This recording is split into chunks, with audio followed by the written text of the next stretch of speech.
열왕기하 2장 12절부터 14절. 엘리사가 보고 소리 지르되 내 아버지여 내 아버지여 이스라엘의 병거와 그 마병이여 하더니 다시 보이지 아니하는지라. 이에 엘리사가 자기의 옷을 잡아 둘로 찢고 엘리야의 몸에서 떨어진 겉옷을 주워 가지고 돌아와 요단 언덕에 서서 엘리야의 몸에서 떨어진 그의 겉옷을 가지고 물을 치며 이르되 엘리야의 하나님 여호와는 어디 계시니까 하고 그도 물을 치매 물이 이리저리 갈라지고 엘리사가 건너니라. 아멘.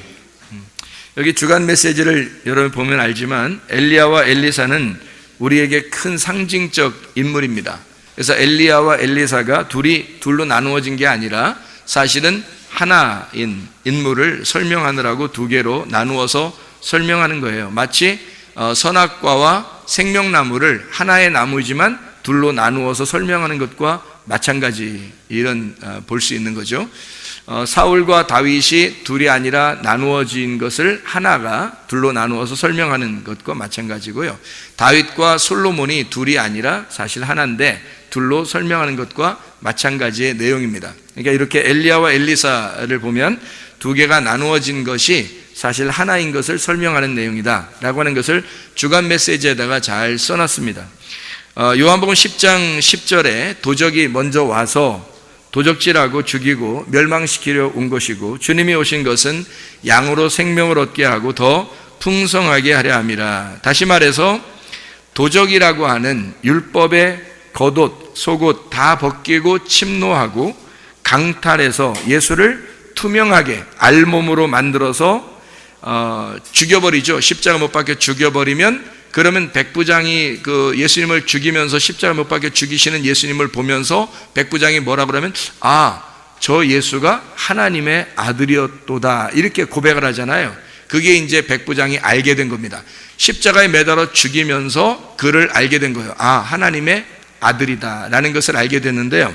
그게 이제 예수님이 겉옷과 속옷을 다 벗겨지시고 십자가에 매달려 죽으실 때 백부장이 알게 된 이 안다라는 게 야다라는 단어예요. 야다라는 단어. 그게 헬라어로는 이제 기노스코라고 그러고요. 그 하나님을 알아야, 하나님 아버지와 예수를 알아야 영생한다라고 할 때 그 기노스코라는 단어를 썼어요. 그게 히브리 말로는 야다라고 그래요. 아담과 하와가 동침함에 가인이 나왔다 이렇게 했을 때 그 동침한다는 말이 야다라는 단어입니다. 그러니까 백부장이 예수를 십자가 못 박혀 죽이면서 예수님을 드디어 알았다는 얘기입니다. 그 알몸 덩어리인 예수를 이제 깨달은 거예요. 옷이 다 벗겨지니까 그 알몸이신 예수님을 직접 알게 되었다, 보게 되었다 하는 그런 내용이에요.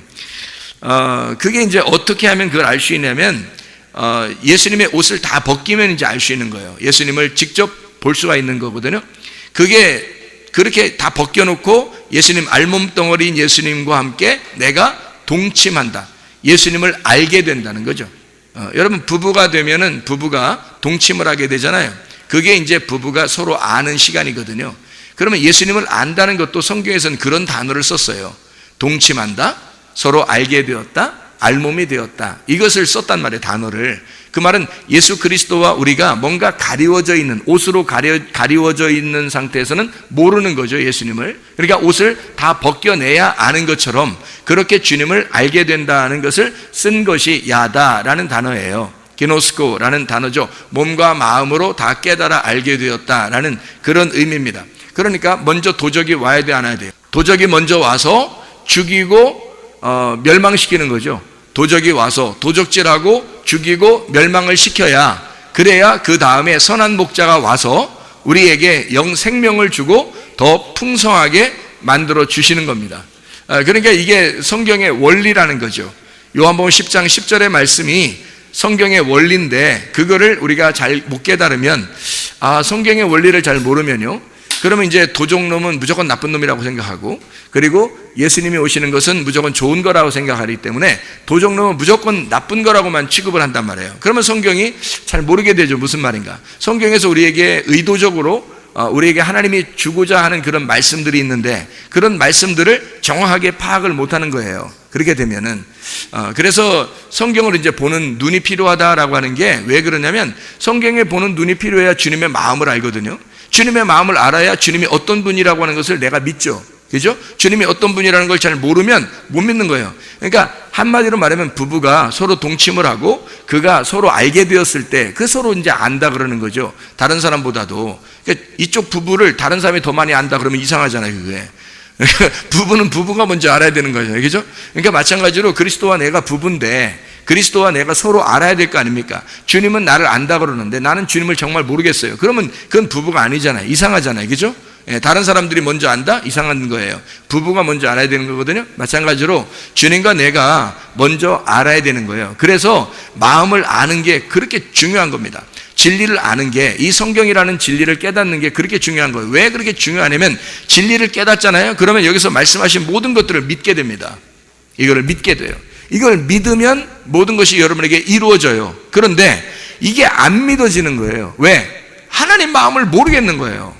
하나님 마음을. 도대체가 어떨 때는 잘 해주는 것 같은데 자기가 원하는 대로 이제 마음의 소원이 있으면 그게 이제 기도했는데 이루어지는 때가 있죠. 그러면 하나님이 정말 날 사랑하시는 것 같아. 근데 어떨 때는 기도하면 안 들어줘요. 안 들어주는 것 같아요. 안 들어주는 게 뭐가 있겠습니까? 하나님이 뭐가 그렇게 아쉽고 뭐가 그렇게 여러분한테 무슨 워카 심정이 있다고 안 들어주고 그러겠어요. 그렇지 않은데도 안 들어주고 그러면 이상하게 하나님이 날 사랑하지 않는 것 같은 거예요. 근데 하나님은 틀림없이 모든 사람을 다 사랑한대요. 죄인임에도 불구하고 다 사랑한다는 거 아는데 그건 알겠는데 자기를 이상하게 사랑하는 것 같지 않은 거죠. 그런 마음이 느낌이 들어오잖아요. 왜 그런 게 있냐고요. 왜? 성경을 몰라서 그런 거예요. 성경에 하나님의 그 원리를 모르니까 하나님이 어떨 때는 이렇게 하고 어떨 때는 이렇게 한다는 사실을 그 원리를 모르는 거예요. 그러니까 도적이 먼저 온다는 것도 주님의 선한 목자가 오신다는 것도 다 하나님의 주관하에 있는 거예요. 그게 다. 그러니까 도적이 먼저 오는 것도 하나님의 사랑이고 도적질하고 죽이고 멸망시키는 게 영혼을 말하는 거잖아요. 우리 영혼을 갖다가 도적질하고 영혼을 죽이고 영혼을 멸망시키는 것들 그것도 하나님이 주관하시는 거고요.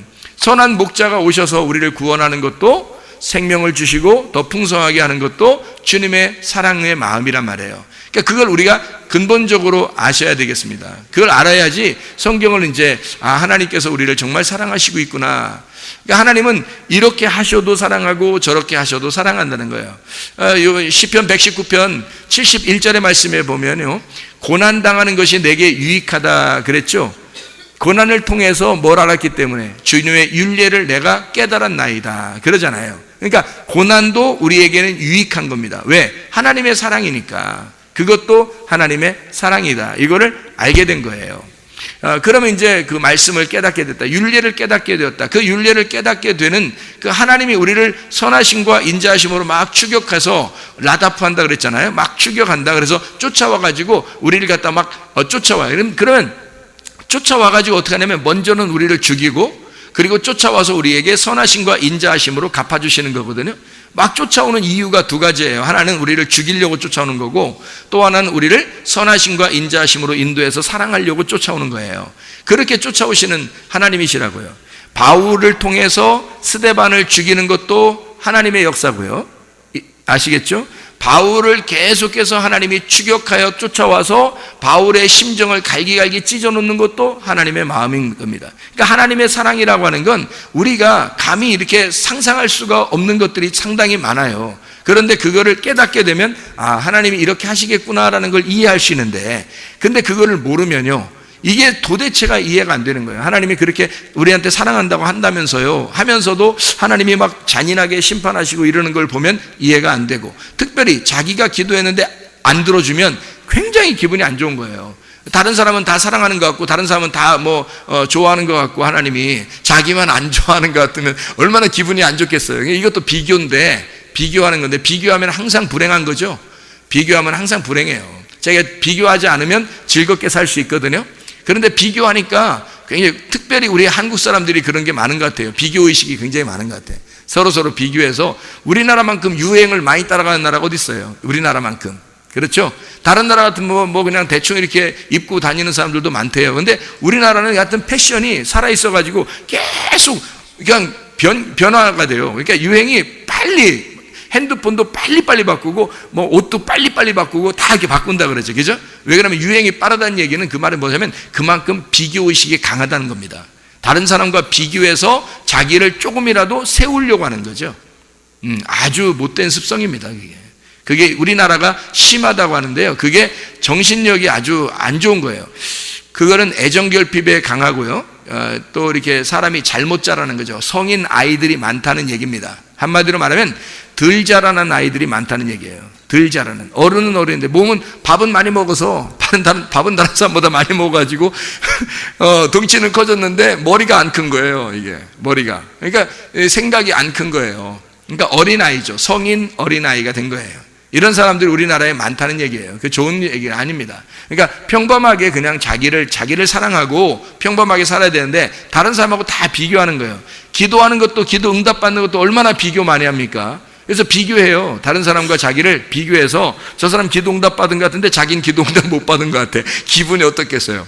한마디로 말하면 더럽다고 할 수 있죠. 그렇게 생각을 해요, 사람들이. 자기는, 그러니까 조금만 기도 응답을 못 받아도 막 기분이 더러운 거예요. 다른 사람, 저 사람은 사랑한 것 같은데, 그래서 막 울면서 기도해서 사람들이, 야, 저 사람 진짜 은혜 받았는가 보다 해서 울면서 기도해. 사실 울면서 기도하는 게 뭐냐면 막 원망하는 거예요. 승질나면서 막 원망해서 울면서 기도하는 거. 왜 나한테만, 왜 나는 응답을 안 주시고, 왜 나는 이렇게 기도했는데 왜 나를 사랑하지 않는 것 같아. 그 막 나중에 사람들이 모르니까 겉으로 이렇게 볼 때는, 야, 저 사람 진짜 은혜 받았구나. 이렇게 은혜 받는 순간인가 보다 하는데 알고 보면 자기가 막 순 원망만 하고 앉아있는 거죠. 왜냐면 비교하다 보니까 그런 거예요. 비교하지 않으면 주님을 너그럽게 느긋하게 주님을 기다릴 수가 있는 거죠. 그러면 성경에서는 늘 우리 보고 어떻게 하라게? 너 기다려봐라. 하나님이 일하시니까 너 한번 기다려봐라. 이렇게 하는데 못 기다리겠는 거예요. 비교의식이 되니까. 다른 사람은 빨리빨리 되니까 나는 빨리 안 되니까 안 믿어지는 거예요. 그러니까 하나님이 안 믿어지는 거예요, 잘. 이런 그 믿음을 가지고 그 믿음 안에서 믿어라. 영어로 말하면 believe in faith, believe in Jesus. 예수님 안에서 믿어라. 예수님을 믿어라는 거예요. 믿음을 믿어라는 얘기거든. believe in faith, 믿음을 믿어라. 왜냐면 faith from God, 하나님으로부터 그 믿음이 왔으니까 그 하나님이라는 믿음을 믿어라 이거죠. 그러니까 우리는 믿음이 없다. 근본적으로 믿음이 없는 거다. 한마디로 말하면 하나님으로부터 온 그 믿음을 믿지 않아서인 거죠. 안 믿어요, 하나님을. 근본적으로 이게 굉장히 큰 문제가 되는 거죠. 하나님은 이렇게 사랑을 많이 하시는데 우리한테 그 성경에 보면요, 이런 얘기가 있어요. 그 다윗이 인구 조사한 적이 있죠. 인구 조사하죠, 다윗이. 인구 조사를 어디 하죠? 인구 조사를? 예, 사무엘하 마지막 게 인구 조사를 하거든요. 사무엘하 마지막 게 인구 조사를 하는데 인구 조사할 때 그때 누가 이렇게 인구 조사할 때 누가 시켜서 인구 조사하라고 그래요? 여기에? 여러분은 무조건 여러분 그냥 생각나는 대로 그냥 얘기하지 마시고 인구 조사할 때 사무엘하 24장 1절에 보면 누가 인구 조사를 시켰어요? 누가? 여호와께서 인구 조사를 시켜요. 너 한번 인구 세봐라 이렇게. 여호와께서 이스라엘을 향하여 진노하사 그들을 치시려고, 분명히 이렇게 나와 있거든요. 여호와께서 이스라엘을 향하여 진노하사 그들을 치시려고 다윗을 격동시켜서 인구 조사하게 만들어요. 이스라엘과 유다의 인구를 조사하라 하신지라. 누가 시켰어요? 하나님이 시켜요. 하나님이 시켜가지고 다윗이 이용당한 거야.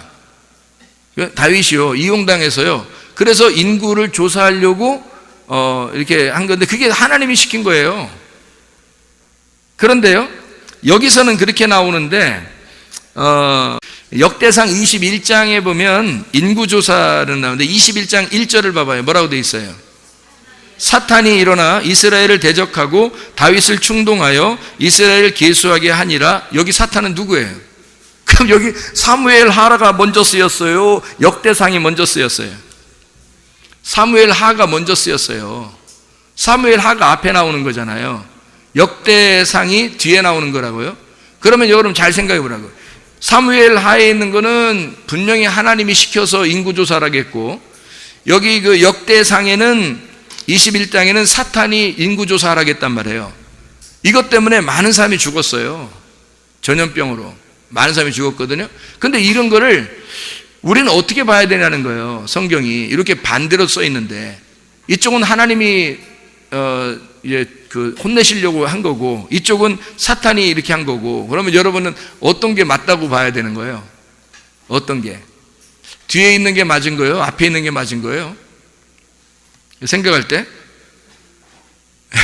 앞에 있는 게 맞는 거예요. 앞에 있는 게. 왜 이 앞에 있는 게 맞는 거냐면, 이 앞에서 쓴 건 있잖아요. 사무엘이 쓴 건데요. 이 앞에서 쓴 거는 사무엘이 쓸 때, 사무엘서를 이렇게 쓸 때 말이에요. 앞에서 쓸 때는 어떤 의미로 마음으로 썼는 거냐면, 하나님의 입장에서 쓴 거예요. 하나님의 입장에서 하나님의 마음을 가지고 사람 이렇게 보면서 쓴 거예요. 그러니까 그게 이제, 그러면 역대상은 하나님의 마음에서 쓴 게 아니냐? 그런 말이 아니라, 역대상, 역대하는요, 역사적으로 바벨론에 이제 잡혀갔다가 돌아오는 백성들에게, 그 돌아오는 백성들이 이것을 이제 정리를 해서 다시 다윗의 그 족속들을 갖다 쫙 이렇게 다윗의 그 자손들을 역사적으로 위대하게 족보를 딱 써야 되겠고, 그 내용들을 자세하게 다시 써서 다시 편집을 한 거예요. 다시 편집을 하다 보니까 어떻게 하면 다윗이 분명히 잘못한 게 나오잖아요. 그럼 이 잘못한 거는 다윗이 잘못했다고 하면 안 되잖아요. 그래서 사탄이 잘못했다고 쓴 거예요. 사탄이 잘못했다고 이렇게 쓴 거예요. 그러니까 이쪽 사무엘 하의 입장에서 보면 완전히 사탄이 하나님 된 거죠. 하나님이 사탄 된 거죠. 이렇게 역대상을 보면.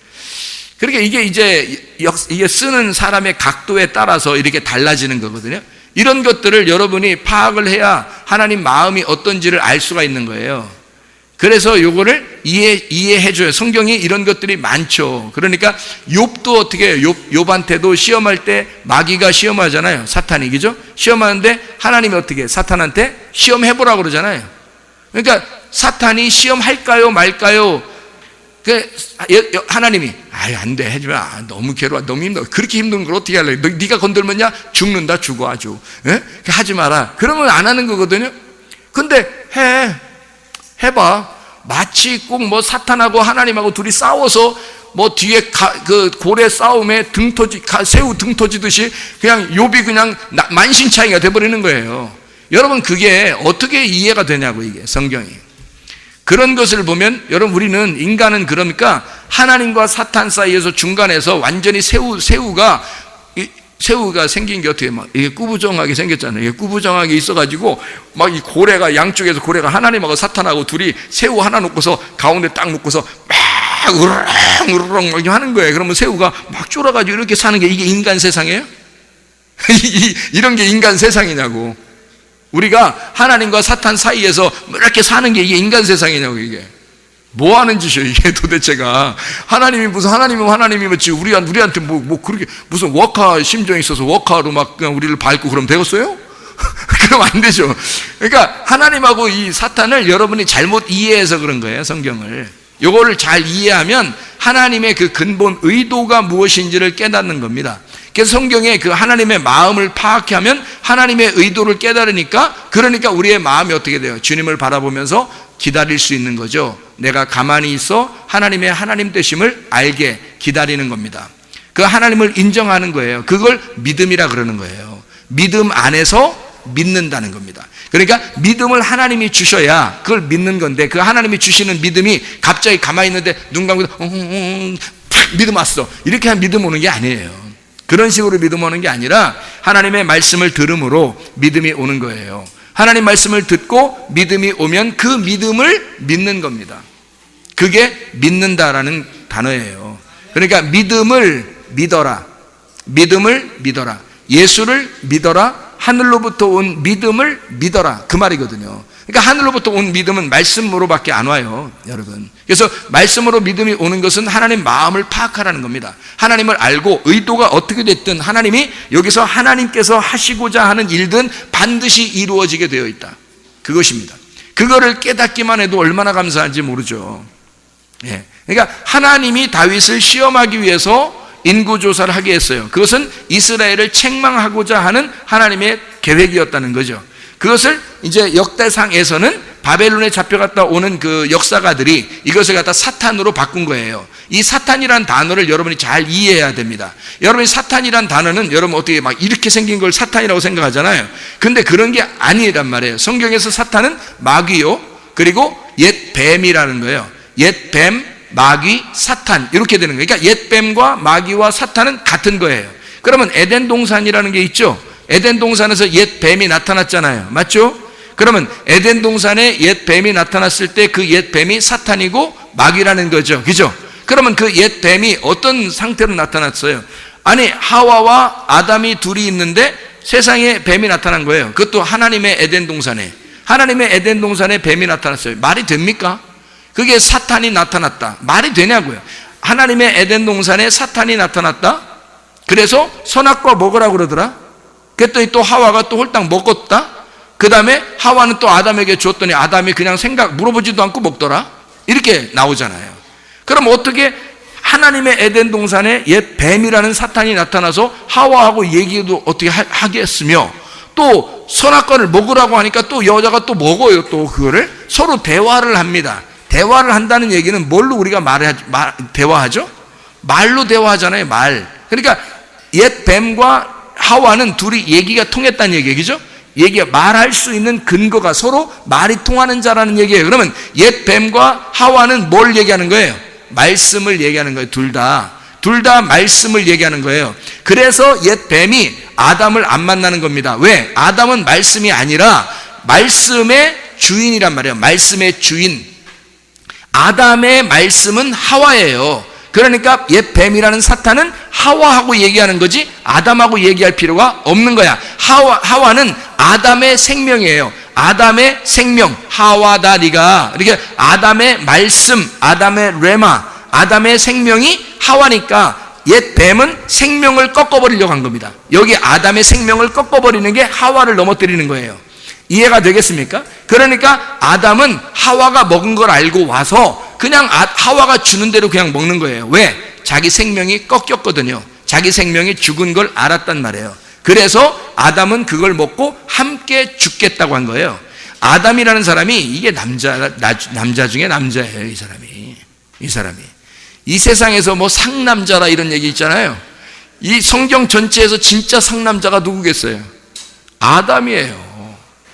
여러분은 생각할 때 아담이 뭐 오죽 못 났으면 뭐 하와가 뭐 선악과 먹었겠냐, 뭐 아담은 와서 하와가 뭐 선악과 줬더니 아담이 홀딱 그냥 아무 생각 없이 먹어버리더라. 이렇게 멍청한 아담이 어딨냐, 뭐 이렇게 생각할지 모르지만 사실 아담 입장을 가만히 생각해 보라고요. 여러분이 아담이라면 어떻게 하겠어요? 뭐야 너 내가 없는 사이에 먹었어. 너하고 난 오늘 끝이야. 그러겠어요 여러분? 아마 그럴 사람도 있을 거예요. 어차피 뭐 같이 살기도 싫었는데 그날 그냥 뭐 오늘 우리 쫑 내자, 쫑 드라마 쫑 내자 오늘부터 이렇게 할지도 몰라요. 근데요, 아담은 상남자 중에 상남자잖아요. 진짜 남자예요. 그러니까 하와가 혼자 죽는 걸 원하지 않는 거예요. 이미 하와가 선악과를 먹었다면 죽는 거거든요. 그걸 알았어요, 아담이. 그러니까 가서 상남자는 어떻게 해야 돼요? 먹어야 되는 거 같이 먹어주는 거야. 당신이 죽는 곳에 내가 같이 죽겠습니다. 이게 예수님의 사랑의 마음이야. 이게 우리 하나님의 아가페라고요. 이게 하나님의 그 신랑의 그 신부를 향한 애틋한 사랑이에요. 그게 아담이 멍청해서 먹은 게 아니라 진짜 사랑해서 먹은 거예요. 이해가 되십니까? 우리가 성경을 이해하면 바로 성경은 그렇게 되어 있다는 거예요. 그래서 성경의 남편들은 예수님을 닮아서 너희들은 목숨 걸고 사랑해야 된다 이렇게 하는 거예요. 아내를. 남편은 아내를 목숨 걸고 아가페 해야 된다는 게 바로 아담 때부터도 이루어진 거예요. 아담이 아가페 사랑한 거죠. 하와 혼자 죽을 수 있어요. 그냥 딱 끊어버리면 그날. 알아요? 아담이. 근데 그렇게 하지 않아요. 부부는 그런 게 부부가 아닙니다. 부부는요, 그렇게 끊어내는 게 아니거든요. 주님은 그거를 처음부터 만들어내는 거예요. 드라마틱하게. 굉장히 이게 성경이 드라마틱하잖아요. 재밌다고요. 그래서 이제 이 하와라는 게요, 에덴 동산에 옛 뱀과 이게 서로 이렇게 교제하잖아요. 얘기하잖아요. 이게 서로 말과 말이 말 되게 하는 거예요. 서로 그러니까 말도 안 되는 얘기를 말 되게 얘기해, 서로 둘이. 그래서 이게 그때부터 가만히 보니까 여자들이 말이 많은 게 그래서 그런 거예요. 이게 뱀하고 같이 얘기를 해놨으니 이게 세상에 이게 말이 많을 수밖에 없지. 그래서 말이 많아진 거, 여자들이 항상 말이 많아요, 남자보다. 그래서 이 하와하고 말이 이렇게 통했단 말이에요, 옛 뱀하고. 그러면 옛 뱀이 하나님의 에덴 동산에 와서 하와하고 얘기할 정도면 옛 뱀이 사탄이라고 봐야 되는 거예요. 이걸 뭐라고 봐야 되는 거예요? 여기 사무엘 하라고 보니까 여기는 누구예요? 그러니까 이게 사무엘 하에서는 인구조사를 하라고 한 게 누구라고요? 여호와 하나님이 인구조사를 하겠다고. 역대상에서는 사탄이 인구조사를 하겠다고. 그러면 여호와가 사탄이란 얘기인데 그렇죠? 여기 성경적으로 말하면 한쪽을 없애버릴 수는 없으니까, 우리가 한쪽 없애버릴 수는 없으니까 여호와가 사탄이란 얘기인데, 그러면 이게 무슨 말이냐? 여호와가 사탄으로 그리고 하나님으로 우리에게 같이 다가오신다는 겁니다. 그렇죠? 욥한테도 사탄이 온 것은 누가 지금 그 시험을 하고 있는 거예요? 여호와 하나님이 시험을 하고 있는 거예요. 그러니까 사탄을 보내서 여호와 하나님이 시험을 하고, 여러분에게 가정에 문제가 생기고, 또 사업에 이제 문제가 생기고, 또는 남편과 아내가 문제가 생기고, 부모와 자녀 간에 문제가 생기고, 이런 몸의 어떤 질병 때문에 문제가 생기고 그러면 다 지금 누가 사실 주관하고 있는 거예요? 하나님이 주관하고 있는 겁니다. 하나님이 다 지금 허락하고 주관하고 있는 거예요. 만약에 이게 죽을 병이다 그러면 어떻게 돼요? 그러면 무슨 수를 써도 죽어요. 이거는요, 하나님이 주관하고 있기 때문에 무슨 수를 써도 죽습니다. 근데 살 것 같으면 아무것도 안 해도 살아. 좀 지나면 살게 돼 있는 거예요. 그러니까 이게 하나님이 주관하시는 걸 여러분이 아셔야 되고, 병이 걸려도, 가정에 문제가 생겨도, 사업에 실패를 해도, 또 이 세상 살아가는 인생의 문제도 다 하나님의 마음을 이해하게 되면 사람이 평안한 거예요. 마음이 평안해집니다. 편안해, 이렇게 되는 거예요. 그런데 이게 그 마음을 모르잖아요. 성경을 모르잖아요. 그러니까 불안해, 늘 불안해, 두려워. 이건 하나님이 주신 마음이 아니란 말이에요. 하나님이 주신 마음은 우리에게 의와 평강과 기쁨이라는 거예요. 그게 우리 하나님이 주시는 거예요. 그러니까 마음을 바꿔주시는 거죠. 하나님이 우리에게. 뭘 하면요? 하나님 마음을 알게 되면, 하나님을 깨닫게 되면. 하나님 마음 어떻게 알아요, 여러분이? 말씀을 통해서 아는 거예요. 하나님의 믿음이 우리에게 오면 우리가 그걸 붙잡고 믿는 거예요. 그래서 그 마음을 깨닫는 것입니다. 이해하는 거예요. 이게 이제 성경이니까 여러분이 잘 이제 이해하시면 되겠죠. 그러니까 온 문제도 이게 하나님이 우리를 예수님을 알몸덩어리 만들어가지고 우리를 갖다가 주님을 동침하게 만들어. 근데 그 동침하게 만드는 것이 뭐냐면 이게 강탈해야 된다는 겁니다. 강도짓을 해야 돼. 그러면 이제 주님이 이제 고발해야 되겠죠. 미투로. 미투 걸린 거예요. 그래서 이제 미투 걸리는 거예요. 근데 이게 강도짓을 하는 거, 이 사람들이요, 강도에 침노하는 겁니다. 그 누가 죽였죠? 누가 죽여요? 바리새인들하고 서기관들 그리고 유대인들이 죽였습니다. 예수님을요. 그러니까 예수님을 그 사람들이 죽인 거예요. 그 죽이고 나면 그때 깨닫는 거예요. 죽이기 전까지는 모른다는 거죠. 그러니까 이게 성경에서 말하는 강도는 실제로 이렇게 막 칼 들고 돌아다니는 그런 강도를 얘기하는 그건 다 샘플이고요. 이 세상에서 그림자로 보여주는 거고, 실제로 강도는 여러분과 저입니다. 여러분과 제가 강도인데, 그 강도가 반드시 어떻게 되면 예수를 쫓아가가지고 죽여야 되는 거예요. 다시 말하면, 제가 이제 옛날에 한번 하나님 앞에 막 기도할 때 어떤 기도를 했냐면, 내가 이제 회개 기도를 한번 진정한 회개 기도를 한번 한 적이 있는데요.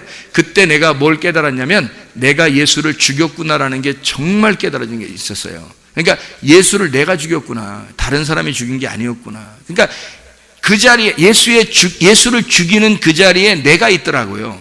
그리고 내가 예수를 죽이더란 말이에요. 난 깜짝 놀랐어요. 난 진짜 그게 막 소스라치는 거예요. 내가 예수를 죽였다고는 생각을, 그러니까 주님이 나를 위해서 죽으셨다고는 알았는데 내가 예수를 죽인 자라고 하는 것이 이제 많이 느낌이 많이 없었는데, 회개 기도를 하는데 주님을 내가 죽인 거예요. 얼마나 미안하고 얼마나 정말 죄스럽고 얼마나 죄송스러운지요. 몸둘 바를 못 듣겠는 거예요. 진짜 못 살겠는 거예요. 그래서 하나님 앞에 그날 막 쇼부를 본 거예요. 하나님, 내가 정말 하나님 너무 잘못했습니다. 너무 죄송하고 너무 잘못했습니다.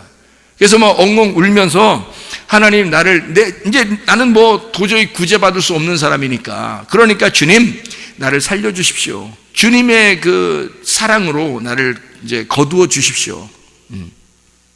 주님을 내가 오늘 만나지 못하면, 나 주님 구원받지 못하면요, 나 회개 정말 되지 못하면, 내가 하나님의 은혜를 내가 받지 못하면 나는 죽는 이만 못합니다.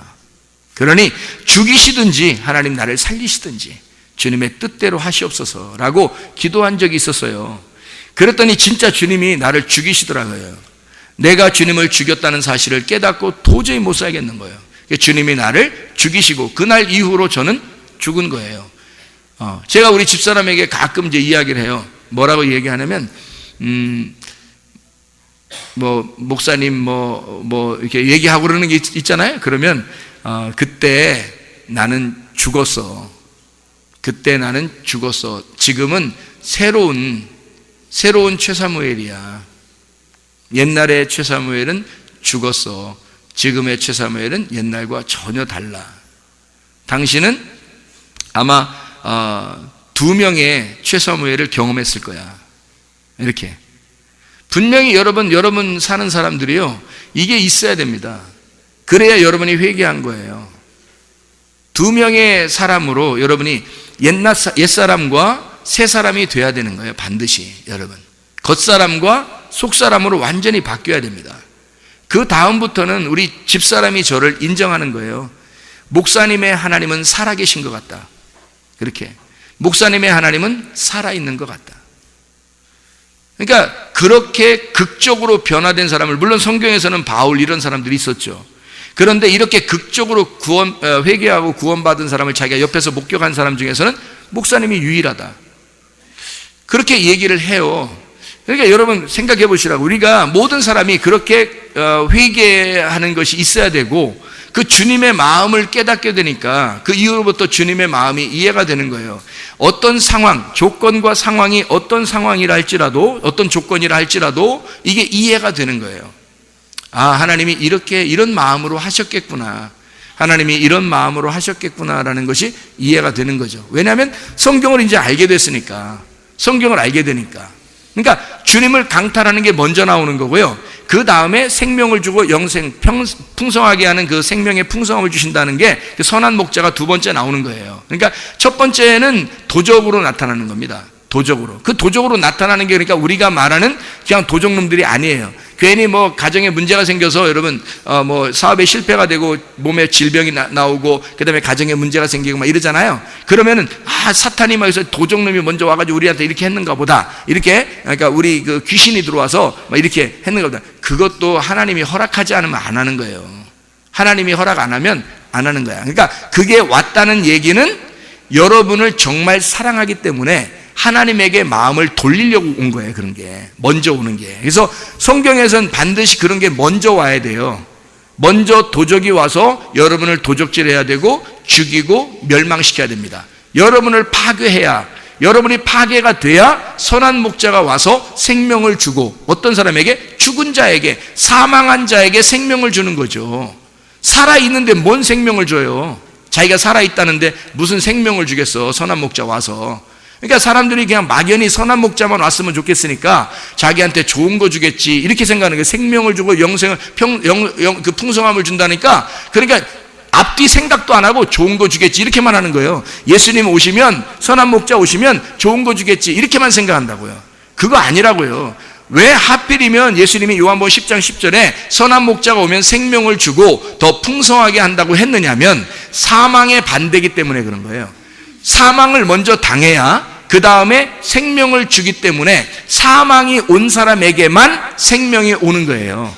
사망이 온 사람에게만. 그러면 여러분 어떻게 돼요? 도적놈에게 반드시 죽임을 당해야 된다는 거죠. 다시 말하면 옛 뱀에게 꼬임을 당해서 선악과를 먹고 넘어졌어야 된다는 얘기입니다. 그래야 생명나무가 기다리고 있다는 얘기고요. 그렇죠? 그리고 우리가 반드시 영적으로 우리 자신들이 하나님과 분리가 돼서 죽는 것이 필요하고, 그것이 왔을 때 주님이 우리를 찾아 나선다는 겁니다. 이해가 되겠어요? 그게 생명을 주러 오시는 주님이라고요. 주님은 그걸 위해서 오시는 거예요. 뭐가? 빛이 어둠을 향해서 어둠이 되어서 오는 겁니다.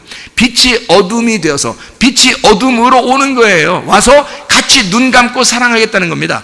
하와가 선악과를 먹었는데 아담이 눈 감고 사랑해 주는 거예요. 그냥 눈 감고 눈감 땡감 눈감 땡감, 이거 그냥 아담이 하와가 먹은 거 알고서 그냥 눈감 땡감 하는 거, 그냥 가서 먹는 거예요. 그냥 눈 감고. 그거 어떻게 하겠다는 거냐면 눈 감고 사랑하겠다는 얘기입니다.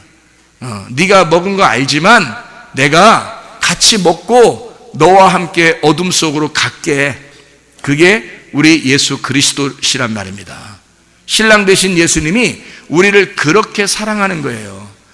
그냥 눈 감고 사랑하신대. 그러니까, 야, 우리 눈 감으니까 시커먼데, 그냥 그렇게 사랑하는가 보다. 그냥 보통 눈 감아야 결혼한다는데, 그게 좋다. 눈 감고, 그렇게 예수님 그렇게 사랑하는가 보다. 그런 정도가 아니에요. 주님은 실제로 어둠인 나에게 와서 어둠으로 죽으시러 온 거예요. 그거를 기꺼이 하와가 죽는 걸 알았어요. 그래서 아담은 같이 죽음을 동참한 겁니다. 아담은 그냥 죽으러 같이 가는 거예요. 그래서 같이 먹어준 거예요. 그거를 선악과를 같이 먹고 죽는 것입니다. 이게 첫 번째 도적을 만난 인간들의 모습이란 말이에요. 이게. 그리고 난 다음에 생명을 주님이 주시죠. 사망을 해야 생명을 주시죠. 죽어야지 부활하는 거 아닙니까? 그죠?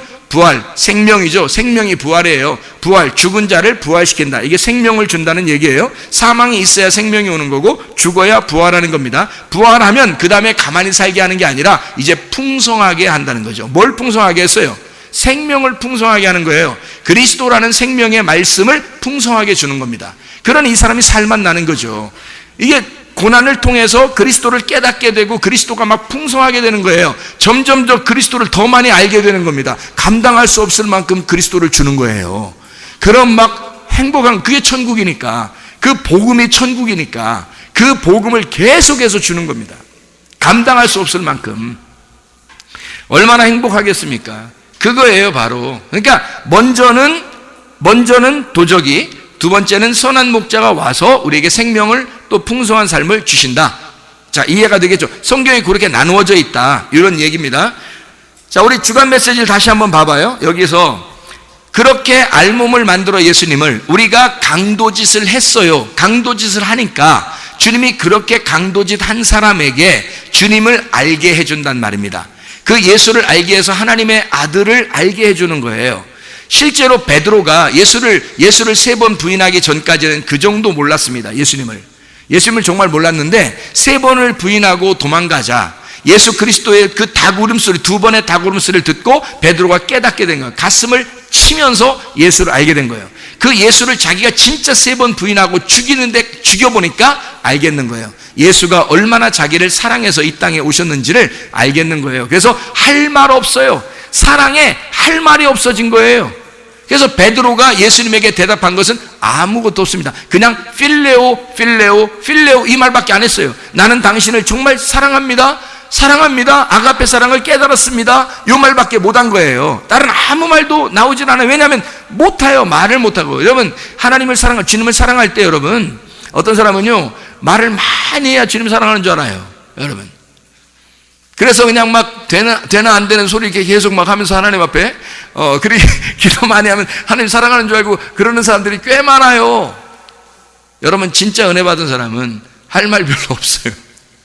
할 말이 별로 없어요. 그러니까 어떻게 해야 돼요? 어떻게 사랑해야 돼요? 할 말 별로 안 하고 말 들으려고 그래요. 예수님이 말하는 걸 자꾸 들으려고 한다고. 그게 사랑이에요. 왜 상담가들도 가장 유명한 상담가들, 잘하는 상담가들이 어떤 상담가라 그래요? 잘 들어주는 사람이 상담가라 그러죠. 그럼 목사님이 자꾸 말하냐고 그러지. 그렇게 하지 마시고, 지금 제가 말을 해야 여러분이 들을 거 아니에요. 그래서 들려주는 거예요. 여러분, 사랑하니까 하나님이. 이게 종을 통해서, 종은 그러니까 좋은 게 아니야. 종은 좋은 게 아니에요. 맨 땡땡땡땡땡. 종은 좋은 게 아니에요. 그냥 주님이 그냥 땡땡땡 소리 질러라 그러면 소리 질러야 되는 거고, 종은 그런 거지 뭐 별로 이렇게 뭐 좋은 것도 아니에요. 그냥 들어야 좋은 거지. 잘 듣고 이렇게 해주면 그게 좋은 거죠. 그러니까 듣는 거예요. 하나님이 말씀하시면 듣는 거예요. 그게 사랑이에요. 여러분이 주님을 사랑하는 방법은 그거예요. 주님이 말씀하시는 게, 아, 그렇구나. 이해가 되네. 그렇구나. 아멘. 아멘. 예스, 예스. 아멘. 아, 그렇구나. 할렐루야. 저런 말씀이었네. 이게 깨닫고, 아, 주님 마음이 그런 거였구나. 아, 주님이 날 이렇게 사랑하시겠구나. 이런 거, 생명의 말씀을 자꾸 풍성하게 받는 겁니다. 이게 우리가 사랑하는 방법이에요. 주님을 사랑하는 방법이요. 주님이 우리가 뭐 어떻게 사랑해요? 하나님 앞에 사랑을 어떻게 하시려고? 여러분이 보이지는 않는 하나님이. 주님을 사랑하는 것은요, 주님과 하나가 되면 사랑하는 겁니다. 주님과 하나 되면, 주님을 동침 알게 되면 하나가 된다. 주님이 여러분 안에 들어와서 그 말씀이 떨어져 있었는데 여러분 안에 들어와서 그 말씀이 완성이 되면, 다시 말하면 율법이 나하고 떨어져 있었는데 그 율법의 말씀이 내 속에 들어와서 완성이 되면 이웃 사랑으로 나타나게 된다는 거죠. 이웃을 구제하고 이웃을 사랑하게 된다. 이게 무슨 말이냐면요, 말씀을 건네주는 거, 내게 온 말씀을 건너주는 거죠.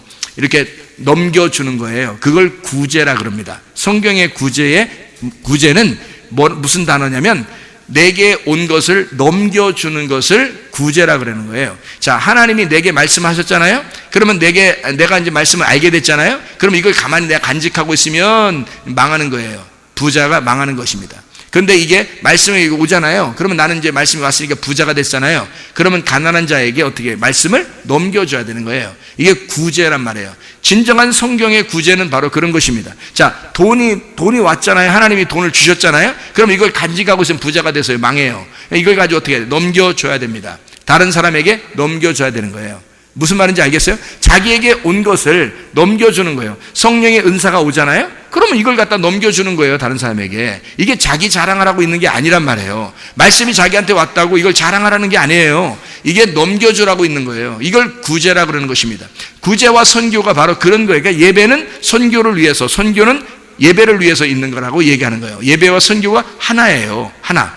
예배와 선교. 그러니까 주님은 이 땅에 내려와서 선교하신 거고, 선교는 우리를 예배하게 만들려고 했던 겁니다. 예수님이. 그러니까 예수님이 하나님의 아들로 이 땅에 오신 것은 선교예요. 선교를 한 목적은 우리로 하여금 모여서 예배드리게 한 겁니다. 예배드리게, 하나님을 알게 하려고. 이해가 되겠어요? 그리고 우리를 예배하게 하는 것은 너희로 하여금 또 너희들이 받은 그 말씀을, 너희들이 받은 그 풍성함을 다른 사람에게 나누어줘. 구제해라는 거예요. 구제, 넘겨주라는 겁니다. 그러니까 그 넘겨주는 걸 또 선교라고 그러는 것이죠. 그러니까 예배가 성공하는 사람은 반드시 선교와 구제하는 거죠. 선교와 구제를 함으로써 그 사람이 어떻게 하게 돼? 또 하나님을 알게 만들어줘야 돼요. 그 예배를 하게 만들어주는 거죠. 예배하는 자가 또 성공하면 그걸 또 넘겨주겠죠, 옆으로. 그러면 그게 선교와 구제가 되는 거예요. 그러니까 예배와 선교, 구제는 같은 거란 말이에요, 성경에서. 이게 하나에서 나온 겁니다. 예수 그리스도가 그 일을 이룬 거예요. 그래서 우리 교회는 늘 뭘 이렇게 주장하냐면요, 예배와 선교, 선교가 예배를 위해, 예배는 선교를 위해서, 이렇게 항상 주장하는 이유가 바로 거기에 있습니다. 살아있는 교회니까. 살아있다면 주님이 살아있는 자에게 말씀을 주시고, 살아있는 자에게 풍성함을 주시고, 그 풍성함을 다른 구제, 다른 사람에게 넘겨주는 역할을 하는 거죠. 이게 선교, 예배와 선교를 말하는 것입니다. 자, 이렇게 하나님에게서 우리가 이제 하나님을 제대로 알게 됐단 말이에요. 주님을 강탈해 보니까, 그 침노에서 들어가 보니까 그게 천국이었음을 알게 된 거죠. 천국이 우리에게 오셔서, 이 땅에 오셔서 기꺼이 천국을 내준 겁니다. 자기 목숨을 우리에게 내주신 거예요. 그걸 구원이라 그렇게 말하는 거예요. 이 땅에 있는 전혀 하나님 천국을 만날 수 없는 자들이 예수가 자기 목숨을 우리에게 건네주심으로써 우리가 그 천국을 비로소 알게 된 거란 말이죠. 깨달은 거죠. 자, 이런 것입니다. 그러니까 성경을 우리가 한번 여기 이제 또 한번 이어서 보면서, 주간 메시지를 보면서 한번 보겠어요. 엘리사 자기 옷이 있었습니다. 여기 엘리사가 자기 옷이 있었어요. 이게 베게드라는 단어거든요. 이게 덮는 겁니다. 반역, 약탈, 외투입니다. 이 베게드라고 하는 단어는 바로 반역, 약탈, 외투, 이것이 같이 이제 이루어지는 그런 단어예요. 이 말이. 그랬더니 이 엘리사가 이 바가드에서 나오는 남몰래 행동하다, 약탈하다, 덮다, 이런 얘기예요. 이런 말씀들은 바로 이 옷이 어떤 엘리사가 입고 있었던 옷은 어떤 옷이라는 거예요? 유전과 전통. 그러니까 자기가 남몰래 종교심을 가지고 행동했던 자기의 삶, 이것이 그 외투, 이 엘리사가 그 옷을 찢었단 말입니다. 자기 옷을 찢은 거예요. 그러니까 메게드라고 하는 자기 옷을 찢고 엘리야의 겉옷을 주었습니다. 그렇죠? 엘리야의 겉옷을 주었어요. 그 엘리야의 겉옷은 아데레트라는 단어입니다. 이게 풍부한이란 말이고, 외투, 넓은 옷이라고 하는 게 이게 아디르에서 나온 단어인데요. 영광스러운, 큰, 뛰어난, 유명한 이란 말이고요. 이게 아다르에서 나온 단어입니다. 존귀한, 영광스러운 이란 단어고요. 이런 존귀하다, 영광스럽다 이 단어를 우리는 뭐라고 표현할 수 있냐면, 엘리사가 자기의 베개들을 찢고, 다시 말하면 자기의 유전과 전통, 자기의 종교심, 자기의 마음, 자기의 생각을 찢고, 이 말입니다. 그리고 엘리야의 겉옷을 주었단 말이에요. 엘리야의 겉옷이라고 하는 게 뭐라고요? 아데레트, 이게 어떤 의미라고요? 영광스러운 옷이다. 이걸 뭐라고 그래요? 엘리야가 가지고 있던 율법입니다. 엘리야가 가지고 있는 그 율법, 다시 말하면 내 생각을 찢고, 내 자존심을 찢고, 내 마음을 찢고 뭘 받은 거예요? 하나님으로부터 내려오는 비, 하나님으로부터 내려오는 그 빗줄기, 하나님이 주시는 그 말씀, 하나님이 주시는 그 생기를 받았단 말이에요. 그러니까 이 엘리야의 겉옷을 집어서 자기의 옷을 찢었으니까, 그래서 엘리야의 옷을 집었으니까 이 엘리야의 옷이 어떻게 돼요? 더 이상 엘리야의 옷이 아니라 이제 누구 옷이 된 거예요? 나의 옷이 된 거란 말이에요. 그러니까 엘리사는 지금 엘리야의 옷하고 원래는 구분되어 있었어요. 엘리야가 입던 옷이란 말이에요. 엘리야가 원래 입던 옷인데, 엘리사는 엘리사가 입던 옷이 있고요. 근데 엘리야가 입던 옷이 툭 떨어졌어요. 엘리야는 사라져버렸고, 사라지는 걸 이 엘리야가 뭐라 그러냐면요, 네가 하나님이 나를 하늘로 데리고 올라가는 것을 네가 보면 너에게 능력이 임할 것이다 라고 엘리사한테 그랬거든요, 엘리야가. 그러니까 이게 어떻게 올라가게 됐냐면, 아니 그냥 하나님이 그냥 휙 그냥 데려가면은 간단한 얘기일 텐데, 성경에서 옷을 갖다가 엘리야의 옷을 싹 벗겨놓고 데려가는 거예요. 그러면 이제 엘리야는 하늘의 옷을 새로 입겠죠. 그러면 엘리야가 입고 있었던 옷은 뭐라고요? 율법의 옷이라고요. 그 율법의 가죽옷, 그 가죽옷이 툭 떨어져 버린 거예요. 떨어지니까 지금 엘리야가 어떤 상태로 올라가는 거예요? 알몸된 상태로 올라가는 거예요. 그거를 누가 본 거예요? 엘리사가 본 거란 말이에요. 그러니까 엘리사가 지금 엘리야가 입었던 옷이 떨어지는 순간 엘리야가 벗고 올라갔구나라는 걸 알았죠. 그러면 엘리야의 알몸을 보게 된 거죠. 자, 십자가 못 박혀 돌아가신 예수 그리스도가 십자가에서 못 박혀 돌아가실 때 백부장이 그 알몸으로 죽는 예수님을 바라보면서 저가 하나님의 아들이라는 걸 알았죠. 이해가 됩니까? 그러면 엘리야가 자기 옷을 떨어뜨리고 올라가는 엘리야를, 그 자리에 있었던 엘리사는 뭘 깨달았을까? 아, 엘리야가 하나님의 아들이었구나, 이걸 깨달았겠죠.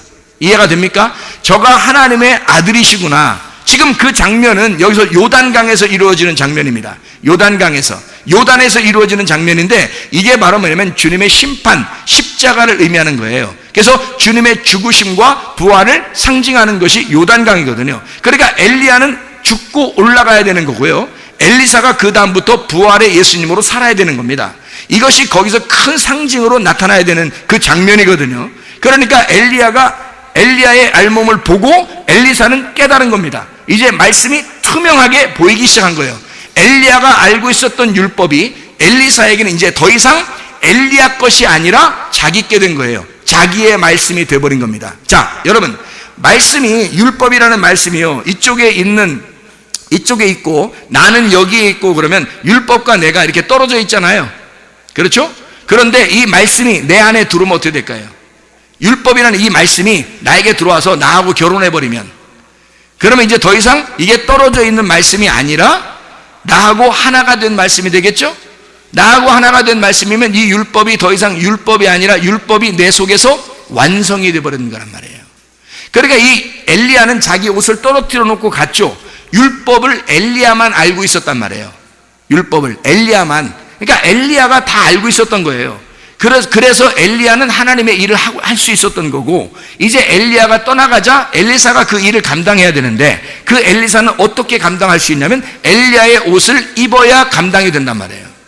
엘리야의 옷을 가지고 있어야 감당이 된다고요. 그러니까 엘리야의 옷을 가지고 어떻게 이제 자기 옷처럼 자기 옷처럼 지금 엘리야의 옷을 갖다가 해야 되니까 자기 옷을 어떻게 찢어놔야 되죠. 더 이상 자기 옷을 입고 있으면 안 되니까, 자기 옷을 입고 있으면 엘리야의 옷을 입을 수 있겠냐고, 못하죠. 그래서 자기 옷을 찢는 거예요. 자기 옷을 찢어 발기고 엘리야의 옷으로 이제 강을 갖다가, 요단강을 갖다가 치는 겁니다. 치면서 뭐라고 그러냐면, 엘리야의 하나님 어디 있습니까? 그러죠. 엘리야의 하나님이 이제 어디 있습니까? 그럼 진짜 엘리야 하나님이 꼭꼭 숨어서 어딨나 찾으려고 지금 어딨냐고 물어보는 거예요? 엘리사가? 아니란 말이에요. 엘리야 하나님 어디 있습니까? 할 때는 지금 엘리야의 하나님이 나의 하나님이 아닙니까? 이 말이에요. 엘리야의 하나님이 어디 있습니까? 엘리야의 하나님 없습니다. 이제 엘리야 하나님 다 갔어요. 나의 하나님이 되셔야 된다 이 말이에요. 나의 하나님이 되셔야 된다. 내가 엘리야 옷 가지고 있습니다. 하나님 마음대로 하세요. 내가 엘리야 옷 가지고 있거든요. 엘리야 옷 가지고 있으니까 하나님 마음대로 하세요. 엘리야 하나님 어디 있어요? 내가 옷 가지고 있는데 엘리야 옷? 이제는 엘리야하고 함께 있던 하나님, 나하고 함께 있어야 돼. 내가 엘리야 옷 가지고 있거든. 이렇게 이해가 됩니까? 무슨 말인가? 자, 엘리야의 하나님이 엘리야의 하나님으로 계속 존재하시면 엘리사의 하나님은 안 되는 거예요. 엘리사는 한 번도 능력을 발휘할 수가 없습니다. 엘리야가 살아있는 한 엘리사는 능력을 발휘할 수가 없습니다. 그러면 여러분과 제가 엘리야의 하나님이 계속 엘리야가 이곳에 살아있으면 우리는 하나님의 능력을 받을 수가 없어요. 엘리야가 다 하시니까. 엘리사의 하나님이 엘리사가 이 땅에서 계속 지금 살아있으면 엘리사의 하나님이지 우리의 하나님은 안 되는 겁니다. 예수가 이 땅에 그냥 계속 살아있으면 예수님이 있는 데만 영생이 있는 거고 예수가 있는 데만 생명이 있는 거예요. 우리는 아무도 능력을 받을 수가 없어요, 여러분. 그러나 예수의 하나님, 그 예수, 죽으시고 부활하신 그 예수의 하나님은 어디 있습니까? 라고 우리가 말해야 되는 거죠. 다시 말하면 그 예수의 하나님은 나의 하나님이 되셔야 합니다 라고 말하는 거죠. 무슨 말인지 알겠습니까? 엘리야 하나님 어디 있습니까? 엘리사가 말하는 거예요. 엘리야 옷 내가 가지고 있습니다. 그 말씀 내가 가지고 있습니다. 그 율법의 말씀 내가 깨달았습니다 이 말이죠. 그리고요 그 옷으로 막 쩍쩍 갈라냅니다. 쩍쩍 갈라내서 거기서 길을 열고 그 갈라진 사이를, 그 갈라진 거를 이리저리 갈라지고 엘리사가 건너니라 그래요. 건너가는 겁니다. 이게 믿음으로 건너가는 거예요. 하나님의 말씀이라고 하는 건요, 여러분, 제가 여러분에게 이제 이 말씀은 이제 설명하고 마쳐야 되겠습니다, 시간 때문에. 근데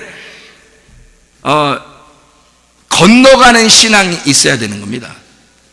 우리가 머물러 있는 신앙은 올바른 신앙이 아니에요. 어린아이는 반드시 성장을 해야 합니다. 어른들은 마음이, 심령이 가난해져야 하고, 그러니까 어른들은 어린아이 같은 마음을 가져야 천국 가는 거고요. 어른이 순 어른짓 하니까 안 되는 거예요.